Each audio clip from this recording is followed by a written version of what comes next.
What's up guys, welcome to the GC journey. In this video, we're gonna start working on version 2.0 of the GC8. What that means is that we have loads and loads of parts going on the GC. Things like tubular subframes, PRS steering rack, a Fenix radiator, a brand new short block, Whiteline suspension parts, a load of parts from RCM, and a lot more bits and pieces all around. I'm actually going to start with the front subframe and PRS steering rack. I want to get that first thing out of the way, and then we'll move on to the rear subframe and all the Whiteline suspension parts. I'm going to see how far I can get without any help because I injured my shoulder about 3-4 weeks ago, and I don't know how much I'll be able to do on my own. So let's just get started and see how we get on. Right, so I think what I'm going to start with, in order to drop the steering rack with the subframe, up top it looks like all I need to do is disconnect the steering column joint and I reattach the gearbox to the pitch stop mount. Yeah, I think it can all come down in one go, so I need to do this with my right hand because my left not working so well. Let's see if this will move. Yeah. Okay, so now that's out the way. Let's go see what we have to do underneath. Looking at this control arm, I wanted to disconnect it from the subframe, but I don't think it will be able to clear enough for the subframe to come down without hitting on this. And I wanted to try and avoid disconnecting the lower control arm from the knuckle as well. I think the lower control arm will have to come off with the subframe. Okay, so let me start by disassembling what I know I definitely want to take off, and then we'll see how we progress from there. Okay, I removed the wheel to give myself a little more room. There's this pin that needs to come out. Okay, that's out. Look at that little guy. To get this nut loose, I'm going to use a bit of leverage. And this is it's a 19 mil. I'm going to open it, not all the way, just enough to protect the stud of the ball joint.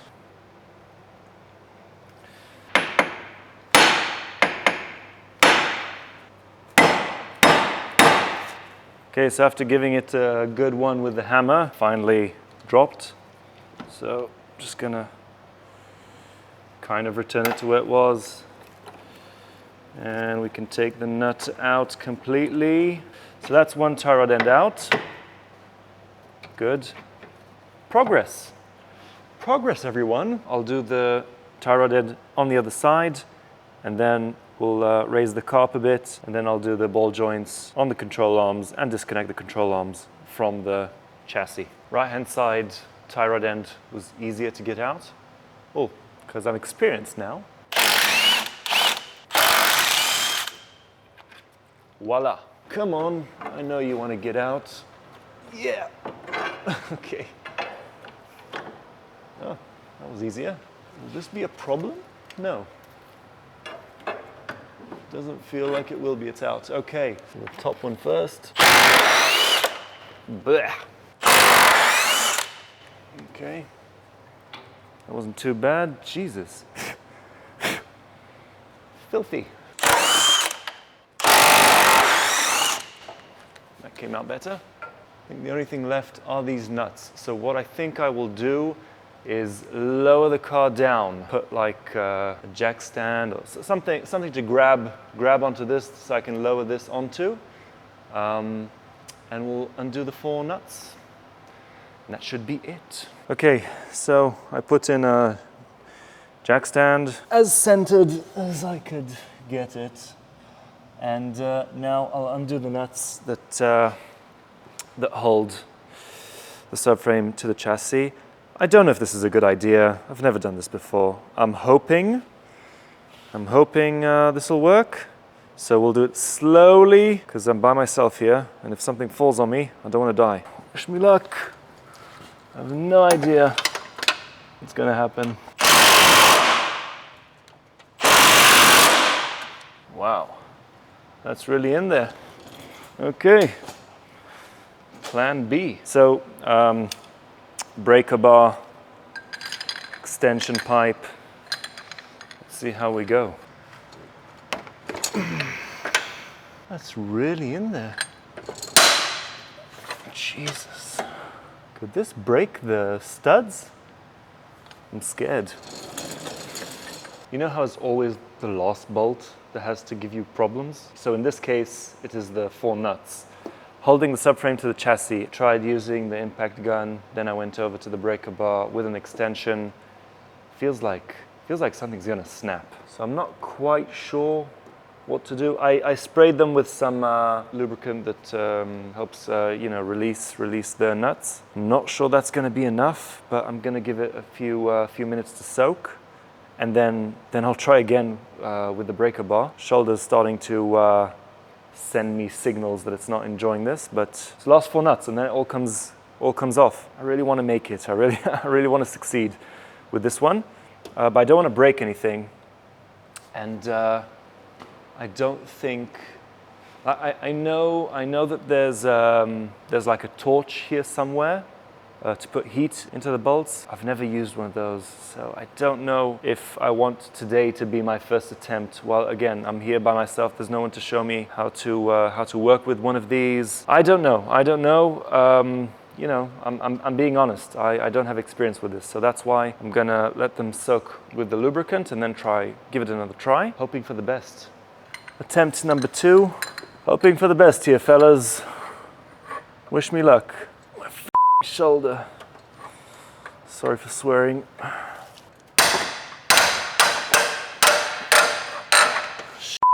Man, I think we did it.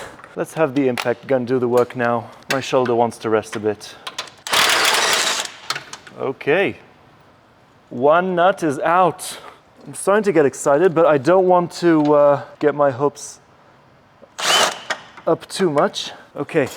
We've done 1 side. I'm really hoping this works, and I'm really hoping this doesn't fall on my face. Maybe if it does, you'll never get to see this video. I'm kidding. It's gonna be okay. Okay. Okay. Now, let's see.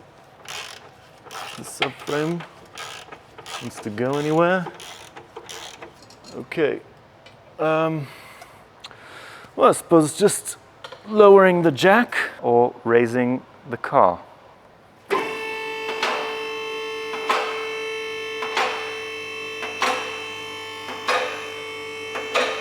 What a relief. My God.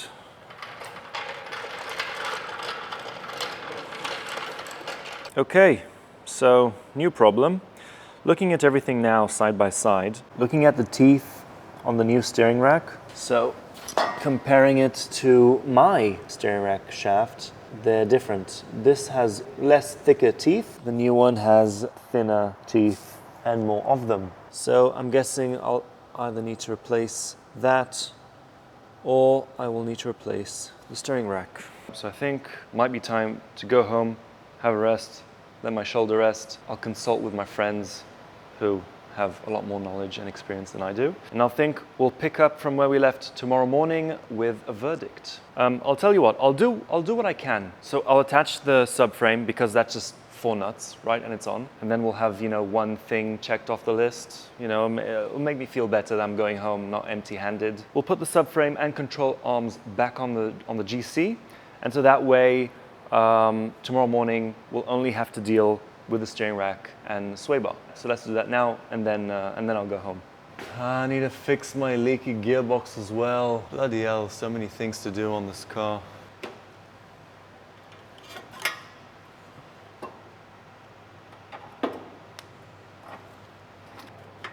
Oh.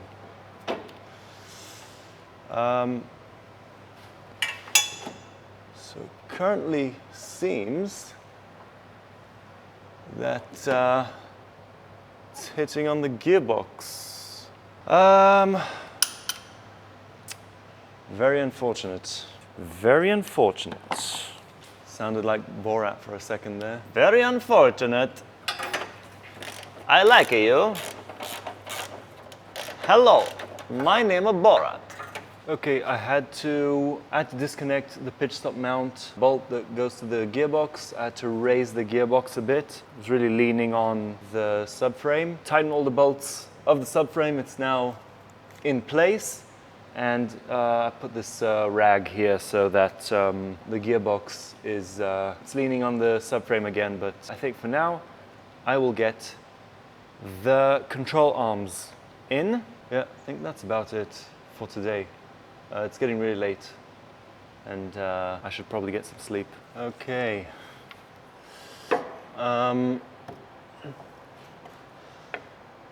This is not good.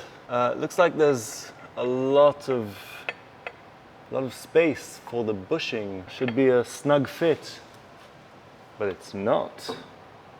It's not snug at all. Discovering more and more things that I'm not liking here. It was a snug fit in there, in the previous subframe. It's not a snug fit here. Well, let's tackle one problem at a time. Okay.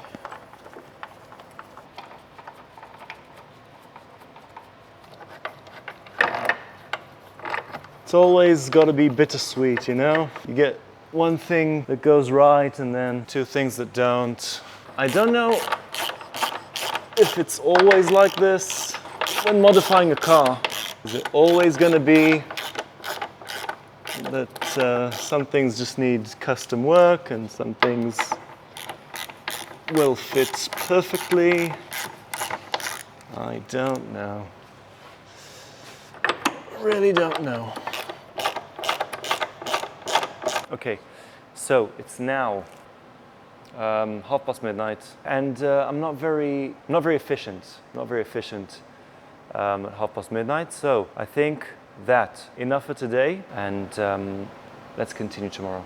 Good morning, guys. It's the next day. Had a few hours to process everything that went on last night. So it looks like there are a few issues. These lower control arms, they're from a GD. Before I installed them, I put all new bushings and everything from Whiteline. I think I bought GC specific front bushes, so they're a bit shorter. And what I'll need to do, because this is a GD subframe, I'll need to get the longer front bushes for the control arms. That's one issue. Second issue is the steering rack. The splines on the shaft, that goes to the U-joint, that goes to the steering column. The difference between the rack that I bought and the rack that was on the car, I need to see how I solve this. If I get the correct U-joint for this steering rack, it might not suit the steering column that I have in the GC, so I might have to try and do like some kind of hybrid U-joint that goes with the steering column that's on the car and the steering rack that I got.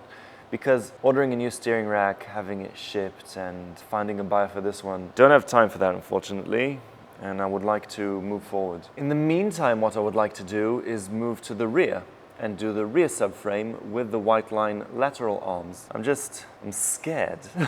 I do want to say the rear should be a direct replacement because we swapped everything out to a 2003 STI. So if these subframes are really for the GD chassis, they should be a direct bolt-on here. Just don't know, because I'm always concerned because first of all, there are always the surprises that you discover along the way. Second thing is I need to get the diff out on my own. Rear diff is not light and my shoulder is not happy. So I would say that's another concern. Other than that, hopefully should be okay. So I'll finish my morning coffee and off to work we go. Okay, so here I decided to switch my microphone off, put on some music and concentrate strictly on the car. I also accidentally switched the camera to a low resolution mode, but that's because I was careless. So I began with removing parts out of the way like the exhaust piping, the ProDrive back box, disconnect the drive shaft from the rear diff, and then went on to removing the rear axles. So removed the wheels, released the axle nuts, removed the long bolt that attaches the knuckle to the lateral arms,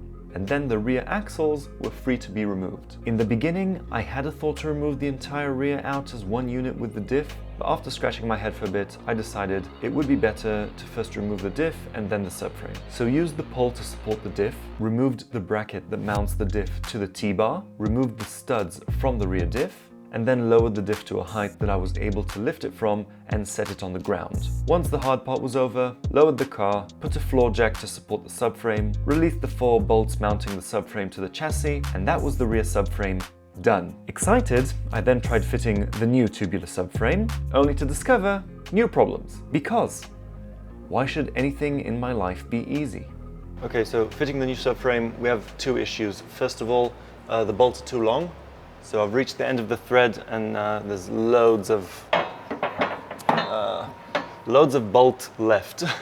to get this all the way lined with the chassis, so that's the first thing. The second thing is that even if I try get it to touch the chassis legs, so it's hitting on the body here, so that's not good because I'm also out of time. I need to put the wheels back on, put a steering rack on the car and get it back into the corner where it waits for me all week to come and work on it over the weekends. So need to do that. I'll bolt the old steering rack because I know it's supposed to fit because it was already there, back on the car, just so that we can still be easier to maneuver and push the car back into the corner. That's it. I'll wrap it up and wait for next weekend to carry on the work. But epic fail for me. I'm going to be going home with my tail between my legs this time. Another problem that we've now encountered, the bolts, which are brand new from Subaru, don't seem to want to go in the new subframe.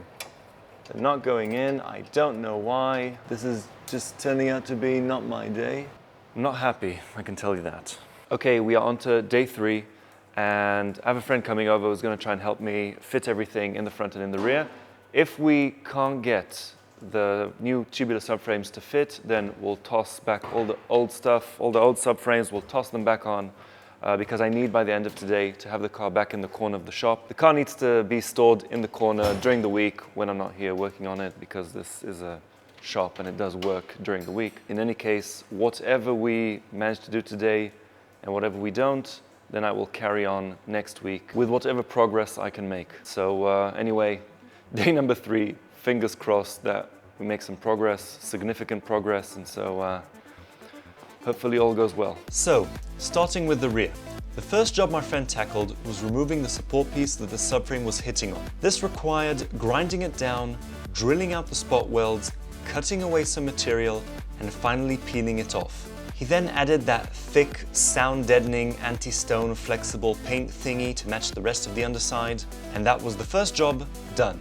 During this time, I was preparing the Whiteline rear lateral control arms, which was basically just matching the length of the old arms and transferring the sway bar end links. I wasn't originally planning to do this upgrade now, but as you can see, one of the old lateral arms was bent, which is what pushed me to do this upgrade as soon as possible. My friend also brought some Subaru bolts that were the exact length and thread size required to mount the new subframe. I have no idea where he got them from, but if it works, I'm not asking any questions. While I went on bolting everything back together in the rear, my friend started tackling the issues in the front. At least now the rear was done, and looking at it, I started feeling a little bit better. Then it was time to move on to what, in my opinion, was the most tricky part that we had to do. My friend took the U-joint from the GC, measured the length and angle between the two joints, cut the welds on the steering rack side joint, brought an STI U-joint, and did the same. He then did some test fitting on the GC to make sure all his measurements were correct, and then went on to welding the STI joint onto the steering rack side of the GC U-joint. After my friend was done welding, I gave the new modified U-joint a lick of paint, and that was another job done. Now there were other small things like the new tie rods that I bought new from Subaru not fitting due to them being from a different model, the steering rack solid mounts not lining up with the mounting holes on the front subframe, and one of the steering rack oil lines that was also hitting on the subframe. So I wasn't really available to film everything since it was getting late and we were rushing to finish everything in time, but in the end, thanks to my friend, we got all the new parts installed on the GC. Okay guys, it's been a long one and mission accomplished. The GC is back in the corner. It's going to stay there for the week. I'll be back next weekend and I will continue probably with the new short block, start assembling the new long block, get it ready to go in the car. As you saw, loads and loads of custom work, cutting things, welding things. I think with all this custom work, I thought it would be straightforward, and turns out I bit off a bit more than I could chew. I feel very lucky that I had friends to help me. Anyway, this was a hell of an experience for me. The first day I was very optimistic. Second day I was seriously frustrated. I was in a really shitty mood. And today again, ending on a high note, and I'm starting to get excited again for what the GC is going to be. So that is all for this episode. Thank you very much for watching. Until next time, see you in the next one.